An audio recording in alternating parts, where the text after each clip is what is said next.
দীর্ঘ ১৫ মাসের সংঘাত শেষে যুদ্ধবিরতির মাধ্যমে একটু আশার আলো দেখতে শুরু করেছিলেন গাজার বাসিন্দারা। মানবিক সাহায্য আসতে শুরু করেছিল।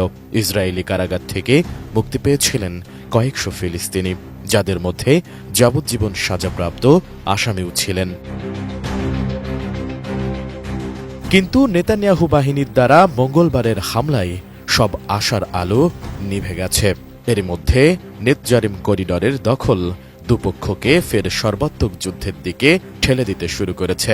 মঙ্গলবার থেকেই ব্যাপক বিমান ও স্থল হামলা চালাচ্ছে ইসরায়েলি বাহিনী, যাতে এখন পর্যন্ত প্রায় ৭ শতাধিক ফিলিস্তিনি নিহত হয়েছেন।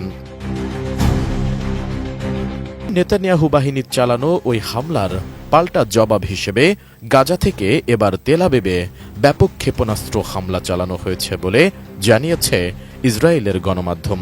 বুধবার রাতে চালানো ওই হামলার পরপরই অধিকৃত ভূখণ্ডের বিস্তীর্ণ অংশে সাইরেন বেজে ওঠে বলে নিশ্চিত করেছে ইসরায়েলের চ্যানেল 12।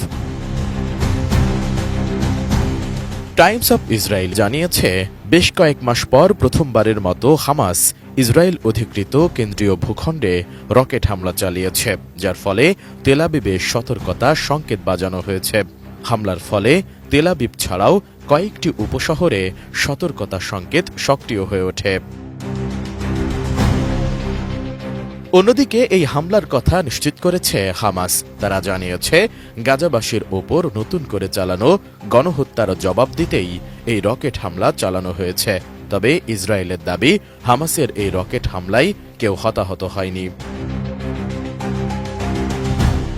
আন্তর্জাতিক সংবাদ মাধ্যম সিএনএন জানিয়েছে, গত জানুয়ারি থেকে ইসরায়েল হামাসের সঙ্গে যুদ্ধবিরতি চুক্তি ভঙ্গ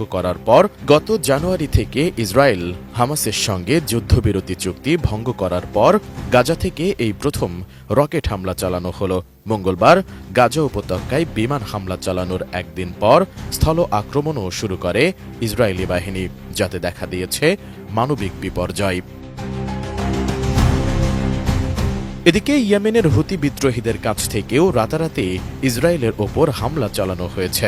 ইরান সমর্থিত সংগঠনটি জানিয়েছে, গাজায় ইসরায়েলের নতুন করে যুদ্ধ শুরু হওয়ার প্রতিক্রিয়ায় তারা ইসরায়েলে একটি ব্যালিস্টিক ক্ষেপণাস্ত্র ছুড়েছে।